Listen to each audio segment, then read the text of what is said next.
this computer.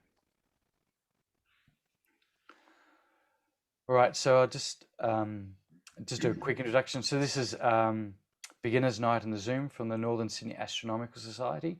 It's designed as a basic beginner's night course, and we're just starting off with a welcome now. So it is recorded, and we send you the link afterwards, so you'll be able to look at it again. So if you can say, "Oh, I didn't quite get what Phil was saying," then you can go back on later on. It'll just be up on our YouTube platform, and you can have a look at it then. There's 3 other courses up there already, and you can zoom through and watch those if you want. Some of them are a little bit longer, but as I said, you're able to go back and rewatch them again. Obviously, your name. So if you mention your name will come up on the screen. Sorry, if you mention your name, obviously it's recorded. But we have found that the names which are on the bottom of the screen just here, they don't get recorded in the thing. So if you don't have to worry about your name being shown, is the way they work it. I don't know how they quite do that, but anyway. So we think about 2 hours. This is our 4th session of these, and so we're always learning. So feel free to give feedback. If you think something we spent too long on something, then we're happy to learn. So please let us know. And as I said before, if there's any questions which we haven't quite explaining something, then just feel free to let us know, and we'll go over it again. And as we said, we'd much rather discuss things and talk about things. Are there any questions before we sort of kick on? No. Okay, so the first thing is just basic equipment on the field. So one of the most important things is to actually be warm. And we put this right up front for a reason. We get many people come out to the field, beginners, and they'll have on canvas shoes. I've seen people turn up in just sneakers and just jeans, and within an hour or two, a bit of cold, maybe a bit of dew in the night, and they're freezing, and they can't enjoy the night because they're too cold. So one of the things, Eagle actually has a full thermal suit. Phil and I both wear snow gear, so I wear unders. I've got ski après boots. I wear ski pants, and I wear 3 or 4 layers of clothing with a ski parka on top, and I have beanies. Right, so it is. I can't underestimate what it's like. If you're trying to listen and learn, you won't do it. And the thing to do is, when you get there, is you actually put it on early, because you'll actually, once you're warm, you'll stay warm. But if you get cold, then your fingers will feel it and your toes will feel it. So it's better off to get warm right up front. So obviously, when you go to the field, you need your telescope, you need your mount, you need a finder scope, and we'll talk a little bit about that. And you need your weights and your lenses. So we'll talk. So the first thing we'll do is so obviously people know telescopes. So there's a couple behind you. So there's the mount. You obviously need to bring that along. The mount's the thing that's underneath it, which is the base unit there. And you've got your tube up the top, and you've got weights. Some telescopes don't come with weights. I might just actually make that bigger for you. That's all right. We can control that at our end if we. Oh, okay, good. All right. So, does everyone know how to do that? Yeah, well, that's a good point. I'll just spotlight it just so we make it bigger. That way you can. Sorry. That's all right. All right. Is that nice and big now for everyone? No. No. I'll stop sharing. And then I'll spotlight. I think in the top right-hand corner is a view option that you set yourself, gallery or speaker. Yeah. Can everyone see that though? It should be. Is that screen big enough for everyone? Yeah. Yeah. It's wonderful. Okay. Right. All right. So there's the mount. Some telescopes don't have weights. This one does. So there's 2 5-kilo weights there. If you look at that one over in the corner, it has weights as well. So this is a small equatorial mount, but you can see the weights there. So not all telescopes have them. So make sure you bring those along. It might sound silly, but the reason why we actually put this on a single page is for you to print it out and take it on. So as a beginner, you probably want to take this off, print this out, and just tick things off as you get ready to go out. even experienced astronomers will get out there and they'll forget something. It happens. Okay, I'll just go back to the screen.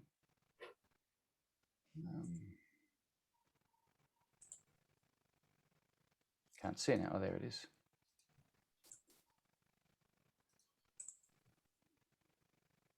Where did that change now? Is everyone going back to the slide now? Yep. Yes. Good. Okay, so next thing we have on there is a finder scope. So again, okay, so this is an inverted finder scope. So you look in here, and obviously the image is out here. So there's the lens on the front. Okay, and you look through there.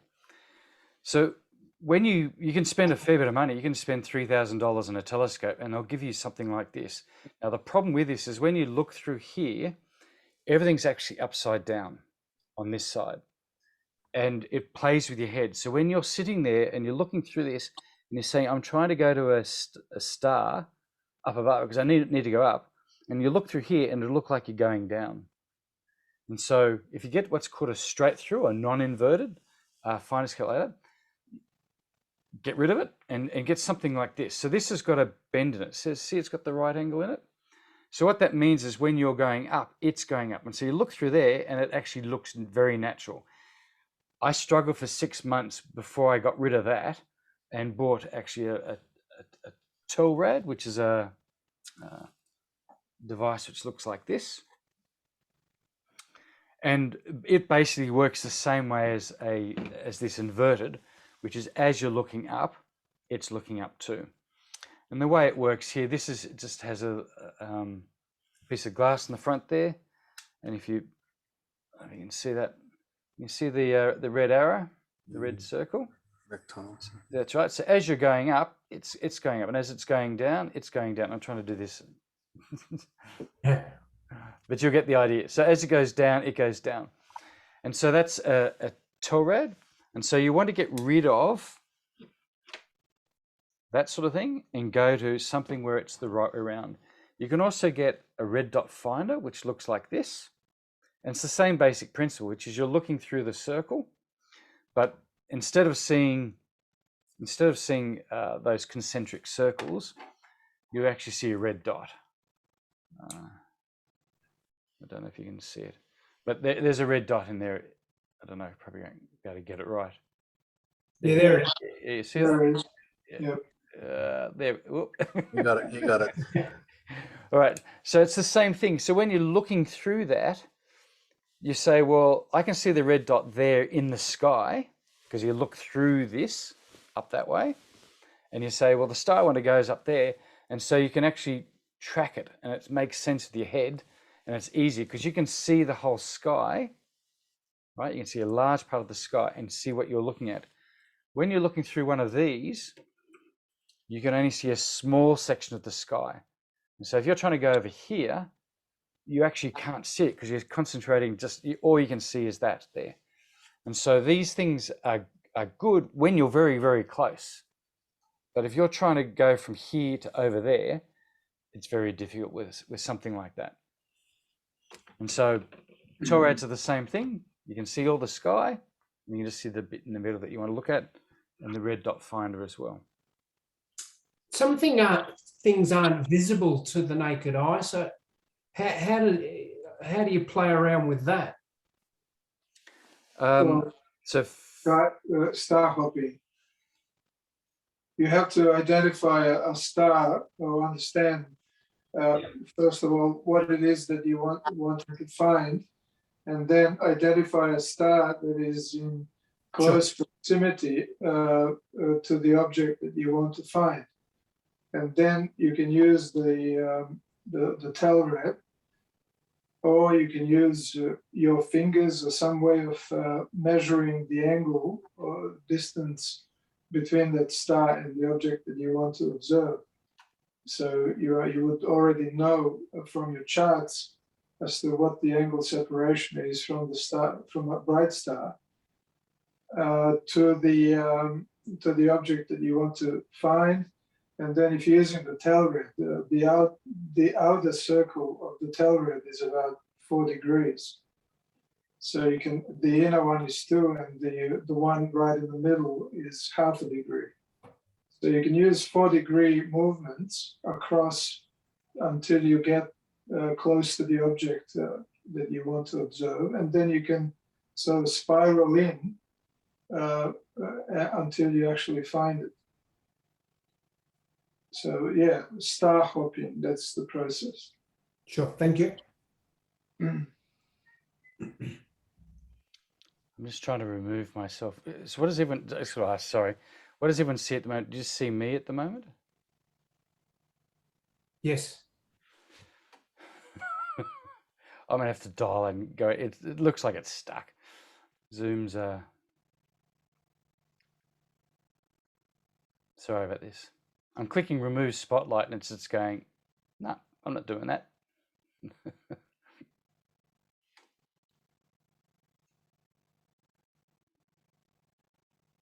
All right, I'll try just sharing my screen, see if we can keep going.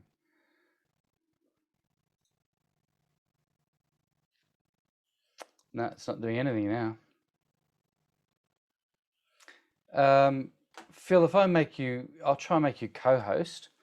Can you remove me? Let me just see if I can. Participants. No, I can't even click anything. My whole thing's frozen.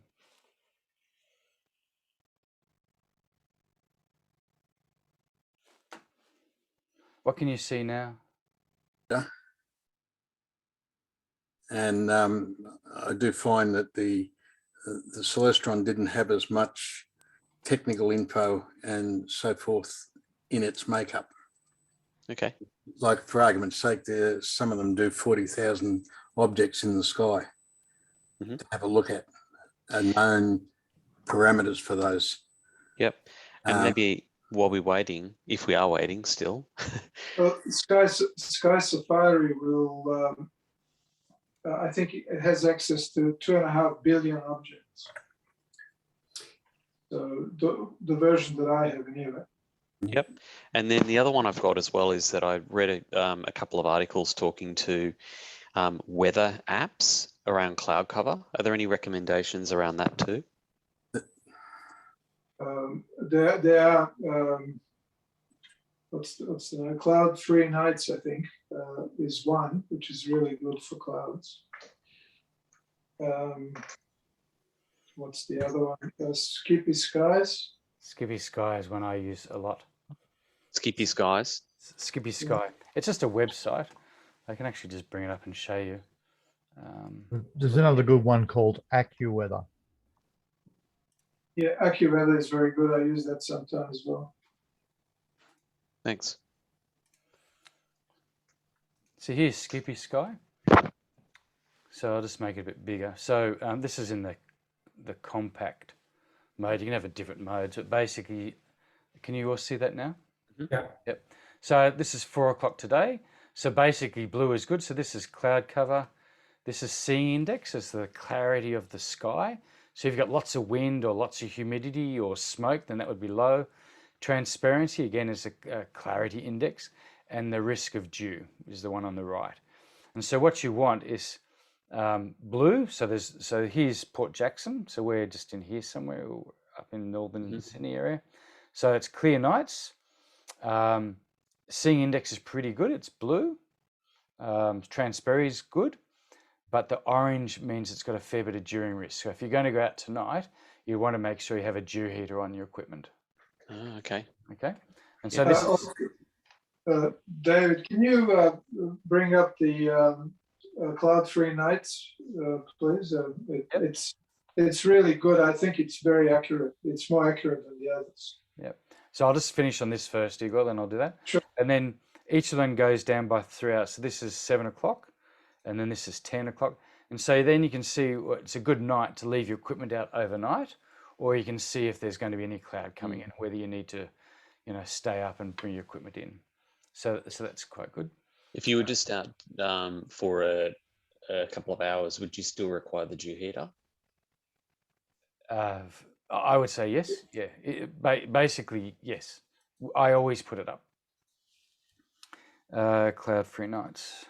if you're doing astrophotography, it's a must for all your cameras and all your lenses. So can you guys see the website here? Yeah. Okay, so this is New South Wales, and then we tend to use Arcadia. So you can see up here Arcadia. And so this is good. So you can see that, and then you can actually get day 1, day 2, day 3. So you can actually see day 1 to 3 on the framework. And so here, so temperature and cloud is in the green. So as you can see, for the next 3 days, it's basically flat, and cloud will then go to 100% on Saturday at about 3 o'clock. Okay, and then you can see wind knots on here. So obviously, if you've got a astrophotography unit and you've got wind which is blowing your telescope, so even though you might have a very heavy telescope, like this equipment here probably weighs 40 kilos, but still, if you've got wind blowing against it, because you're so finely pointed down to the arc second, then any movement will ruin the photo. So you try to cut down the wind as well. So you might look at that and see cloud cover, relative humidity. So the lower the humidity, the better it is. So that's a good one as well, as Igor was saying. Okay. All right. That's right. Yeah. So Zoom basically collapsed to me before. It obviously wasn't working, and then it came back automatic, which is quite impressive. All right. So we'll get back to this equipment. So we talked about the non-inverted, so I don't need to go through that anymore. Make sure you bring charged batteries for your telescope, and red dot finders and telrads, or use buttons. So in the bottom of that, there's a CR2032, I think it is, or a 2025. I make a small amount of money for the club selling batteries to people whose telescopes aren't, whose batteries run out. I think we make $1 per battery, but anyway, but we do have some, but make sure you just bring your own. It's probably a good way to do it. So DSLR remote. So this is, if you get into astrophotography, one of the things you might want to have a look at is one of these things.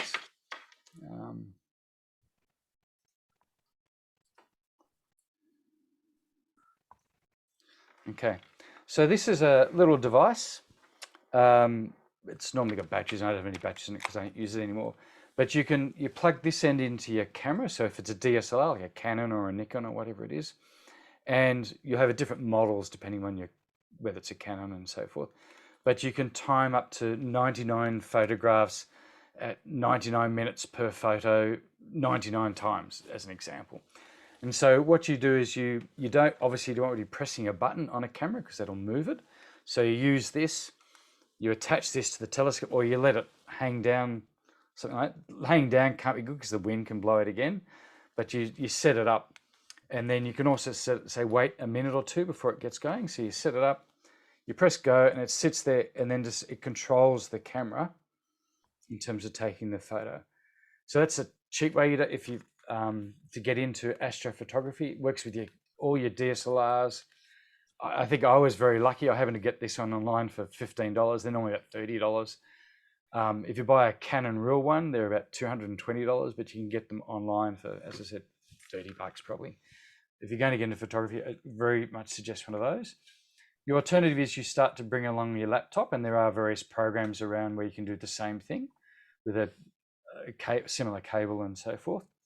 More functional, obviously, off a laptop, but if you just want to start out easy, this is a good cheap way to do it.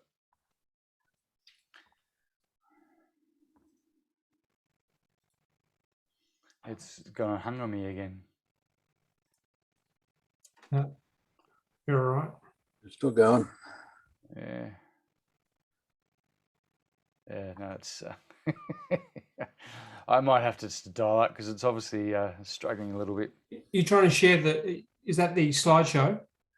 Yes, I'm trying to get back to You want me to share my slideshow and you can just tell me when to change the slide? Yeah, that'd be good, actually. Yeah. Where's the share button? Or is this in a mode that doesn't allow sharing? No, I think. It's got share screen. Yeah. Participants. Share screen, there it is. I went to full screen mode. Here we go. Yeah, I think it's just stuck on me. It's just having problems for some reason. I've shared that. Share.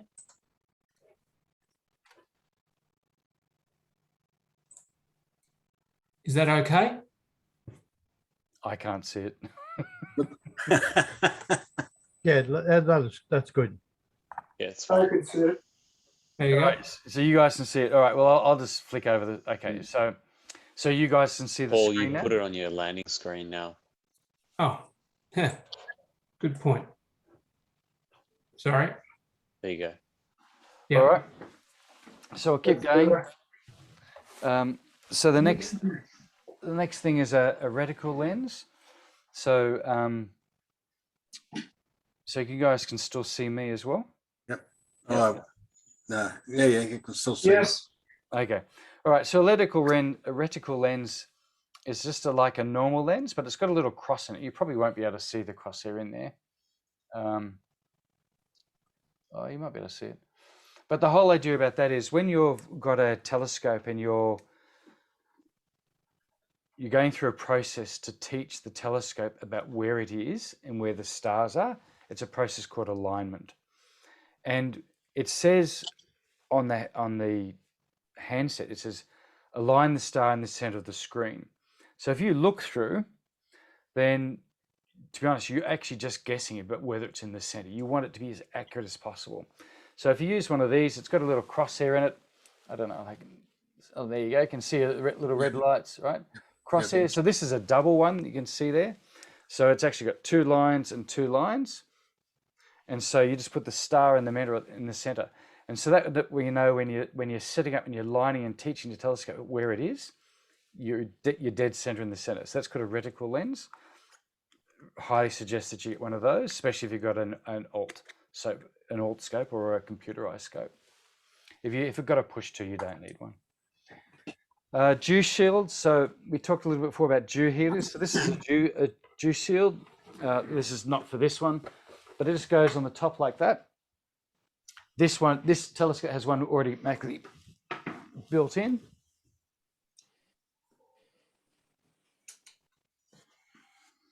So you can see how it moves up. All right, so the dual scoop's already on there. So if you've got one, they'll either come built in, or you just buy something like this. It's just keeping the cold air off the front of the screen. You can also get heaters, which wrap around the tube and keep it warm. So these are probably $30, $50. Maybe a little bit more. If you're going to a heater one, it's probably $400. So it's a lot more, but depends where you're at. This is what they look like when you buy them. Just like that. And they got Velcro points. You just fold them over like that. Yeah. This is too sure. It's fairly easy to make as well. I made one after looking at videos of YouTube. I made one out of cardboard because the material that I ordered hasn't come yet, but it was actually pretty easy. Yeah, you just want to keep the night air off the front of the glass is what you're trying to keep it off. Okay, and next is cable and hand controllers. Obviously, if you've got a computerized one, you just need your handset. Again, the reason why it's here is so that you can use this as a check sheet. A stool. So one of the things I use a stool like this, just to sit on. So this is actually a fisherman's stool. And the reason why I have this is that I can sit on it and I can spin around. Phil and Igor have different types, which enable different height adjustments. But if you're observing, you want to be comfortable and you want to be seated and not standing up or leaning over, because you will get tired, and if it's cold, a chair like that. So Igor, do you have yours there, or Phil, do you have yours there? Yeah, I do. Just a second.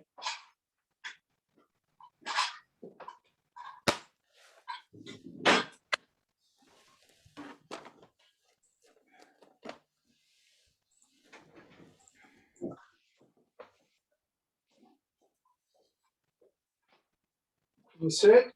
Yep. That's the seat.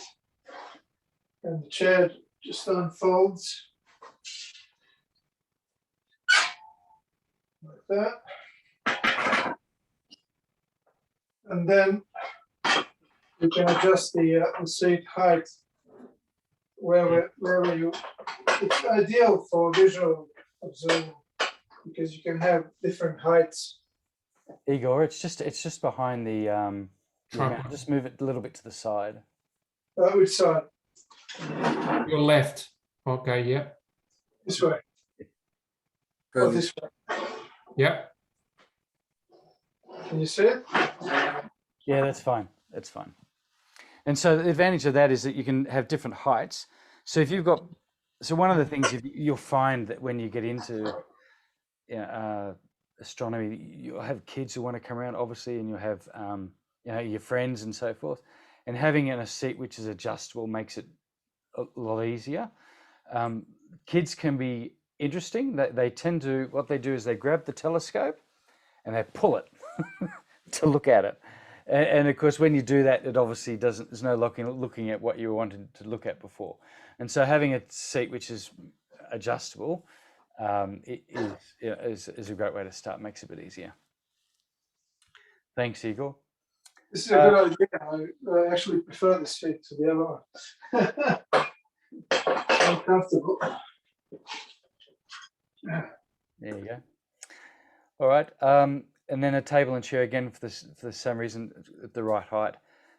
Just put things on. If you're into astrophotography, you'll need a table, laptop, and all sorts of things, equipment you'll need. You'll need a sky chart or some sort of app. The one most of us use is an app called Sky Safari Plus. So, oops. It's an interesting picture. Actually, I'll just go back to the screen so they can see the app at the top left there. Yeah. Yeah, and it's good. And so why these are good is that there's a compass setting on it. So as you look around the sky, you can see what you're looking at, because you'll have an app. Your computer or your handset will say, "Please point the telescope at Sirius." And you're a beginner. You got no idea what Sirius is. You got absolutely no idea. Seriously?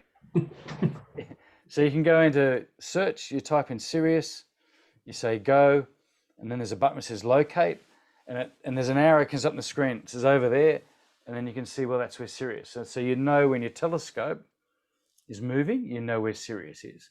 You'll need one of those as a beginner. Sky Safari, Sky Portal, there's a number of them out there. All much the same. Some of them are free. Sky Portal's free. Sky Safari's 3 or 4 different versions. $30, I think, is the most expensive, something like that.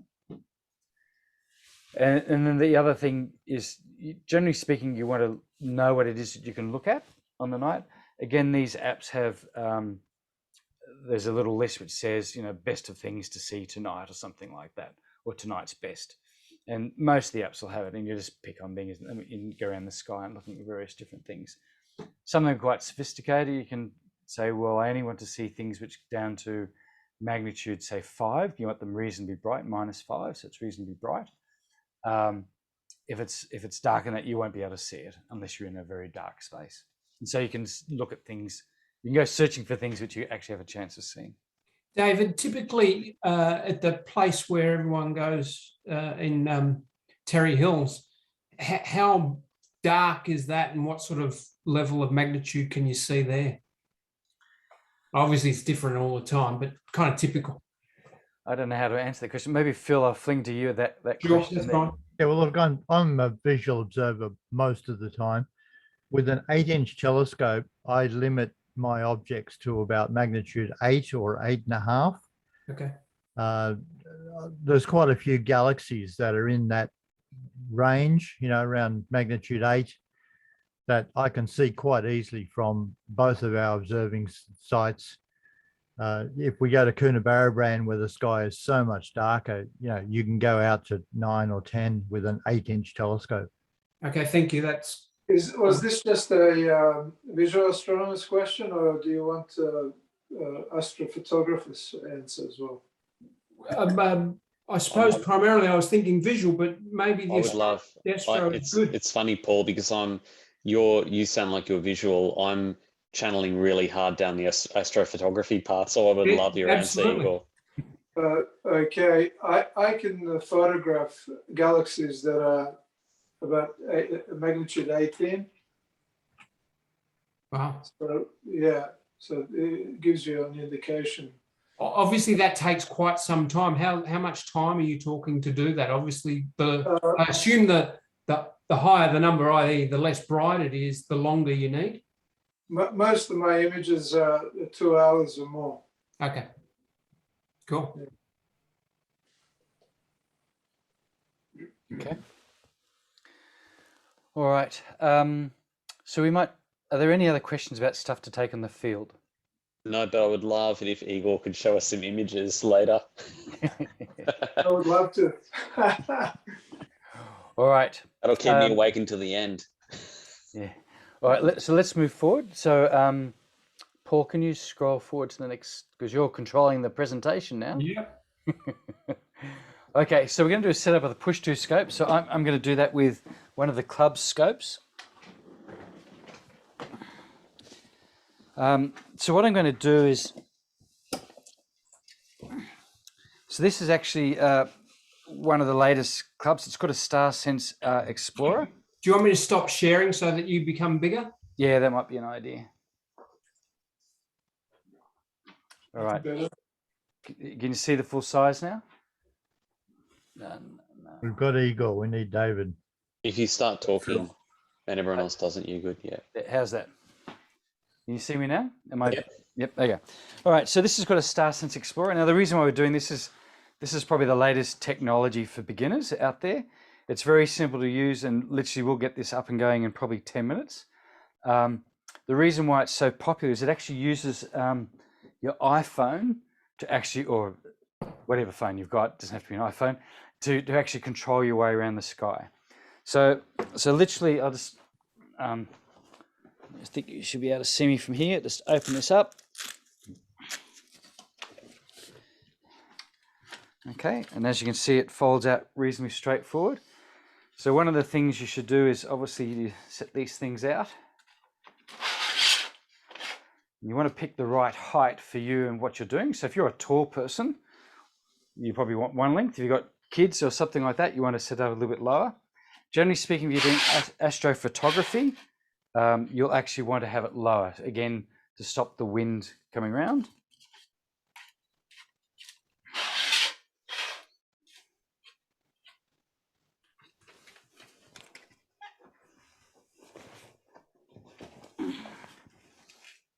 Okay, right. Now, this telescope doesn't really need balancing or leveling, but if you do, then we'll show that on the next one, but Igor will go through it in the last one. But you have, generally speaking, you have a little flat spot and you'll use a little level to make sure it's flat. But anyway, this thing's pretty straightforward, as you can see. Now, we actually just did have this out with a member, so hopefully he's returned everything. And while you're doing that, do all telescopes have a level built into the stand, the tripod or the mount, or no? No, well, this one doesn't because it doesn't need it, but most of them do. Okay. This one's got one down around the side here, but yeah, most of them do. But I would say very few of them do. It's only some of the better mounts have a level built in. They're generally very, very mediocre, very tiny and not very accurate. A good external level is much better. So one of those little torpedo ones. I'll cover that later on, so I'll show you what Sure. I. Cool. That's fine. Okay. Now, depending on the model, you'll have these things might have to be connected or disconnected. So this one is already connected, and actually the grub screw is a little bit loose. But on that one over there, you take these little handles off. You can take these off, but we leave it on because it's a club thing. I should get my grub screw and fix that. So basically that's it. these things come towards you, okay, and so this is where the telescope goes on the side, or the tube. Okay.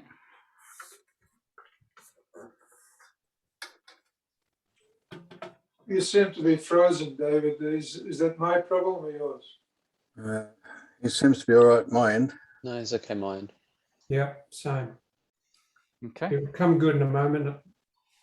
I'll stay still, Sir Igor, so you can't tell the difference. That's better. All right, so you can see, you see how simple that was. This one doesn't have a weight, makes it a lot simpler. One of the things you should do and get in the practice of actually having it balanced. So if obviously I took this and had it right up here at the front, it doesn't have a latch there, but then it would be unbalanced. Okay, so you do tend to actually want to have them sitting and balanced in the center. Okay.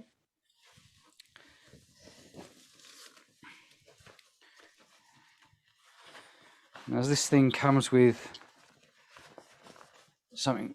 So if you're a member of the club, then you can actually hire this. It's $500, but you get your $500 back if you return the unit in good condition. But it comes with a phone or attached into it.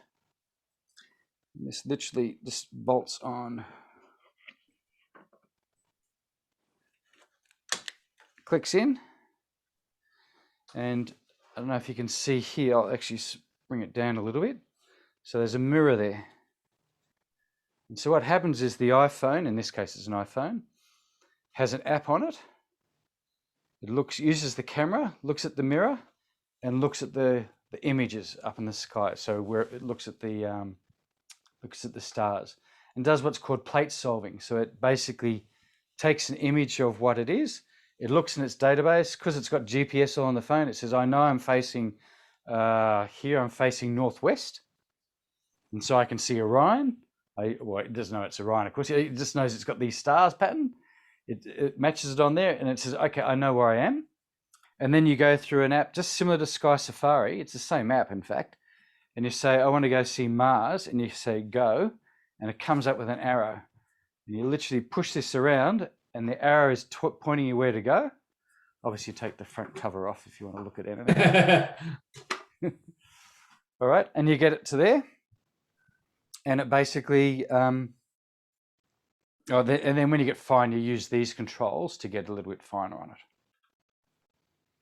Okay, so these are amazing. They have totally changed the beginner's scope because you now have the use of a computer, because otherwise the computer would have to be built into the mount, and that starts to cost $1,500, $1,600. These things you're getting from $299 through to, well, you can actually spend $1,500 on one of these. But this one was the club's one. It was only I think it was $899, might have been $799, $800, and that's it. And you saw how quickly it was. So in terms of wanting to get going, it's that simple, and it comes with lenses, of course. We might have a little bit of a question about lenses. Actually, the person we lent this to last has left sand all over it, so I'm going to have to. I have to clean this out. All right, so one of the things, I want to talk about a lens. So when you get a lens, you generally have a number on it. So that's a 25. What else is this? Oh, here's another 25. This is one of mine. This is a Teleview lens, so it's a 25. The bigger the number, the way to think of it, the bigger the number, the bigger the area of the sky you're going to see. The smaller the number, the smaller area you're going to see, and so it's magnified more.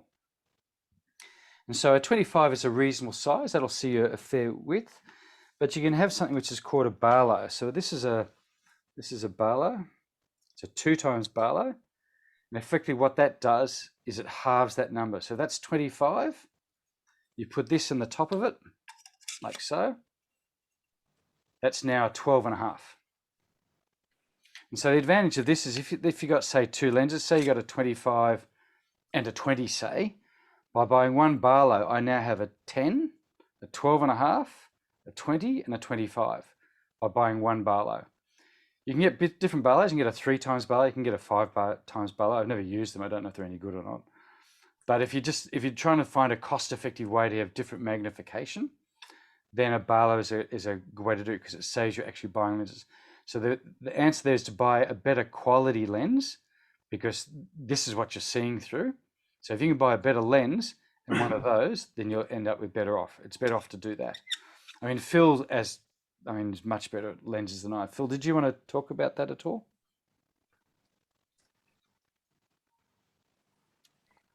Sort of come off mute. Yeah, look, you'll end up with a range of lenses, and to find out what you want to use for your observing, your visual observing, you'll start off for planets, you'll want medium magnification. For the moon, you can use very high magnification, but for deep sky objects, you'll want very low magnification. So don't go out and buy too many lenses to start off with. You can always come and borrow a lens. I've got several lenses that I bought over the years and really don't use them anymore. I've got one good lens for moon and planets and another extremely good lens for deep sky for looking at galaxies and nebulas and things like that. So once that you've determined what magnification you want to operate your telescope at, then save up and buy a really good lens for that particular magnification. One of the other things you can do is you buy filters. So on here, so this is a moon filter, the black one. It's probably the one you use the most. When you look at the moon's very bright. It actually does hurt your eyes. And so you can just take a moon filter and it actually just screws into the bottom. Yeah, that's a cheap lens. Here's a more expensive lens. So it just screws into the bottom like that. And so now I've got a moon filter, which would cut down the light. So when I'm looking at the moon, it's more pleasant to look at. Some of the other ones on here, so I got a red, blue, and a don't know what the orange, I think it is. They're for different planets. You can see different features using the different the lenses. Phil's got some great lenses to cut out on city light as well, so light pollution, and you can use those in exactly the same manner. You just screw them into the bottom. Do they screw into one another? Can you kind of put the orange with the light, or no? Well, you probably could, but all you're doing is you're double cutting down the light. Okay. So every time you put a filter on, you are cutting down light. Yeah. Okay. Phil, would you ever do that? I've never seen a reason to do it. No, the filter I use most is the nebula filter, the narrowband filter that just lets the light of nebulas come through.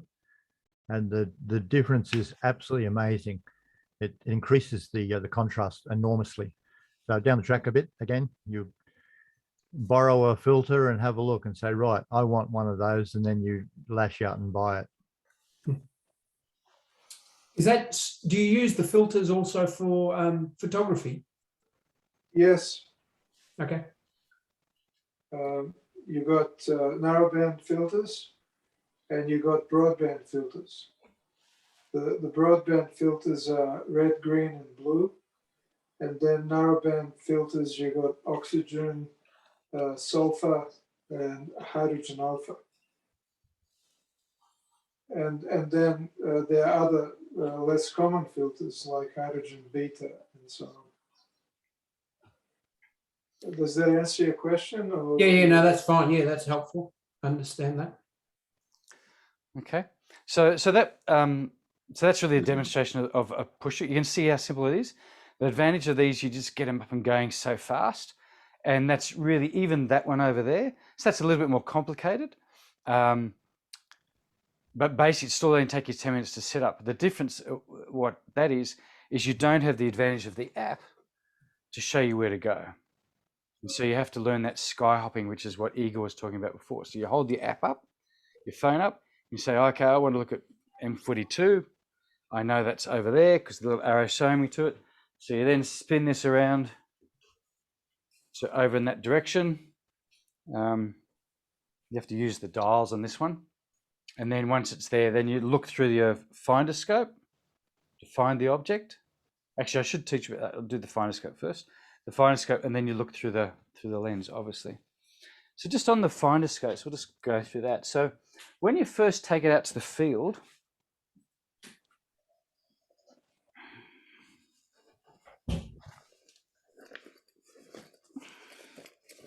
you probably don't need one with this one anyway because you use the iPad. But one of the first things you want to do is you want to have, when you look through here and see the dot, you want it pointing at the same object that when you look through the scope. So when you look at the scope, you see the star, you want to see the same star through here. So one of the first things you do when you get out to the field, and you do this while it's still light, is you set up the telescope just like I've done there. You put your finder scope on. I'll spin this around so you can see this. Put your finder scope on. Okay, and then you spin this around and it's still light, so you're picking out maybe a tree, maybe a kilometre or two away, something on top of a hill, a couple of kilometres away, and you look through here,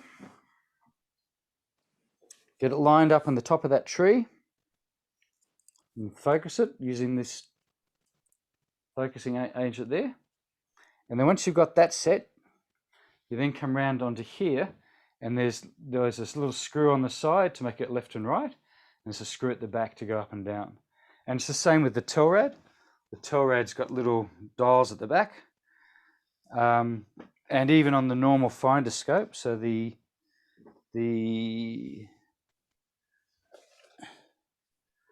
one has the same thing. So you use these screws to adjust it. But the point is you put that on the main tube on the tree first, and then you move this around to find it. And that way, later on in the night, where you want to say, I want to look at that star or at that object, you look through here first because it's bigger, you can see it. You use a big lens, so you use a 25 or a 40, so you can see the big sky, so you can actually see, so you see a big sky, you can see your object, and then you zoom it in and get it into the center, you get it into the center of the lens, you look through here, and then you might go down to say a 20 and then a 10 or something like that as you zoom in. If you try and start off with a small scope or a very high magnified lens, then you won't see the image because it'll be outside the lens. Does that make sense? Yeah. Yeah, quick question. How would you then deal with, is it the same kind of principle, but obviously a bit different with an auto guider? So when you're using sort of a guide scope with an auto guider, how does that work? That is totally different, different application. Auto guider is used in astrophotography to keep the telescope pointing at the specific point in the sky, and it does that by you selecting a star that the electronics, the telescope electronics is going to track. So it's a calibration tool. In order to keep the telescope pointing at the right object. Got you. So you're still using a guide scope?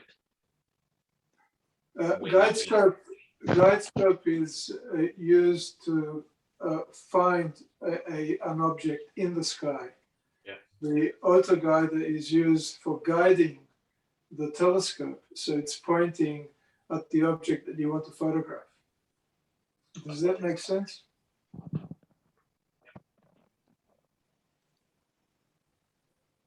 Okay. I'm stuck again on my lens, so I can't get back to the rest. So what are you guys looking at the moment? You. Me. Igor in his nice chair. I'll try turning my video off. I actually probably could just run off because I'm going to dial out and dial back in. Phil, you're the host, so it should still work. Do you want me to share the deck again? Yes, please. All right, I'm going to leave the meeting and I'll dial back in. Okay.